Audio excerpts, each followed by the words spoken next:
Lona Muraidhi has sent me an interesting message. Basically, she wants me to talk about some of the reasons why Raila Odinga would want to run in 2027. Because according to her, miaka imeenda, but she just wants to hear what would make an 82-year-old Raila Odinga be on the ballot. So in this video, I'll attempt to answer that question. Now, reason number one why anyone ever does anything on this earth is because of monetary gain. Raila Odinga would want to be on the ballot to ensure a steady cash flow for his party ODM. How so? Number one, we have party nominations. If you want to compete for the MCA ticket, you might be told to pay 20,000. It's not even a guarantee you'll win. If you're going for MP, you might be told to pay 100,000. Senator, 180,000. Governor, even 500,000, maybe even $1 million. That is one way that parties make money. And if the candidate is not on the ballot, no one is interested in campaigning using a ticket which has not fielded a presidential candidate. And that's why ODM has always done well, because Raila has always been on the ballot. So hataki kuharibu hiyo cash flow. He has to be there. Another way he makes money through ODM is endorsements. For you to take a picture with Raila Odinga, then you take the same picture, you go put it on a billboard, put it in newspapers, put it on your campaign vehicle as you're moving around in ODM strongholds. That costs money, because in certain regions, picha na Raila, it implies that you have already won the party ticket. So if there's anybody who is looking to win that party ticket, akiona umepiga picha na Raila, wanakufa moyo. They don't even bother. On top of that, if you do get the ticket and you go to the ballot, people already assume that Raila has endorsed you, sababu mlionekana pamoja na mkapiga picha. So they will bill you for that picture. Third way the cash flow is maintained is through purchased direct tickets. Do you know there are ways to bypass a party primary? If you want to become an MP of Suba North, while others are paying 150,000 to go contest for the ticket, wewe unaleta 15 million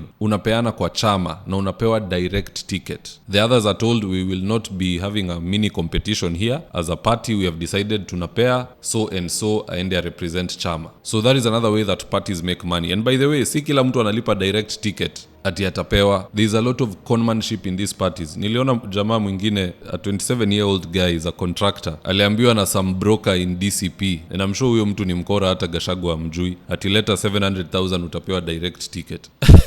And the gentleman brought the 700,000. I saw him complaining on TikTok. Alienda kuitisha hiyo pesa yake kwa kanisa arudishiwe when he knew the DCP members are there, akapigwa akafukuzwa. So not everybody who gives money is guaranteed that direct ticket. If you're a candidate na unasikiza, usibebwe ujinga. Let no one tell you as early as now atileta 700,000 upewe direct. There is no direct for 700k. Hata ya MCA hakuna direct ya 700k. That is just a broker who wants to eat your money. Direct tickets go for millions. Kama uongei millions, wachana nayo, unaibiwa pesa. Second reason why Raila Odinga will be on the ballot is to keep the young upcoming leaders. Because here's a classic example. If Raila Odinga is not on the ballot, the party loses that aura that it's been having in each and every election. And it allows avenues for the young upcoming leaders like Babu Owino to launch parties which will eat the shares in terms of public support ya ODM. Babu Owino akifungua chama sahi, he's walking away with 45% of ODM at the very least. The only way to keep and ensure no one else is coming around to form new parties is by ensuring Raila is on the ballot. Hata kama atatisha ati anasimama ako kwa debe afanye campaign hapa na pale, and then eventually he suspends his campaign to endorse Ruto or whoever, the main goal will be to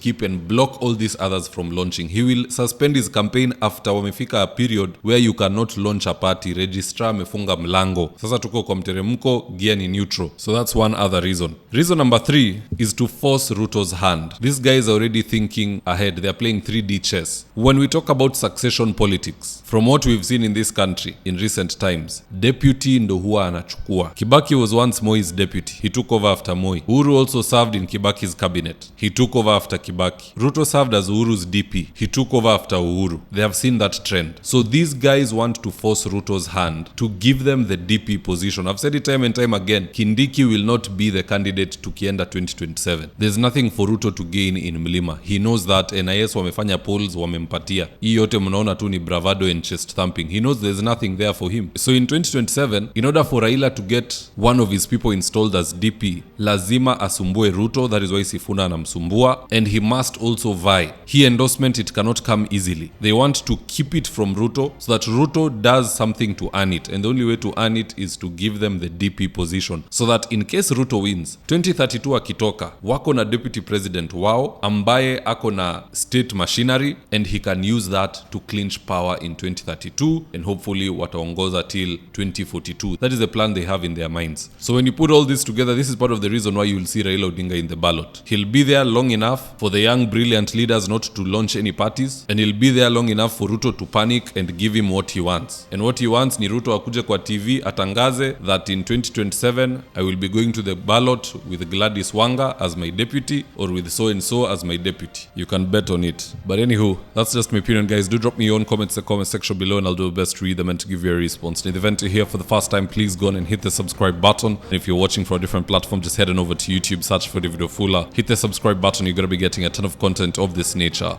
If politics is something you're passionate about, this is definitely the one channel that you really need to subscribe to. Alright guys, adios.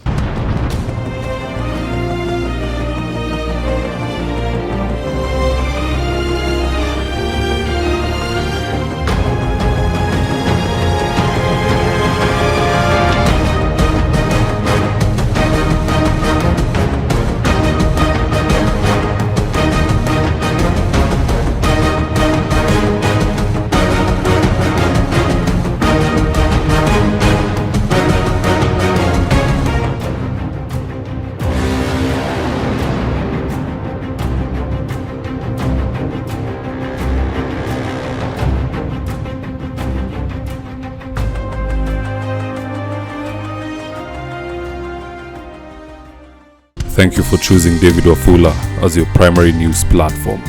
We put countless hours in research, recording, and editing. By showing up each and every day to watch our videos, you encourage us to generate more videos for the viewers. We are on a mission to inform, educate, and build a better tomorrow. To our thousands of followers in a world full of presidents, kings, and queens, you are the real gem.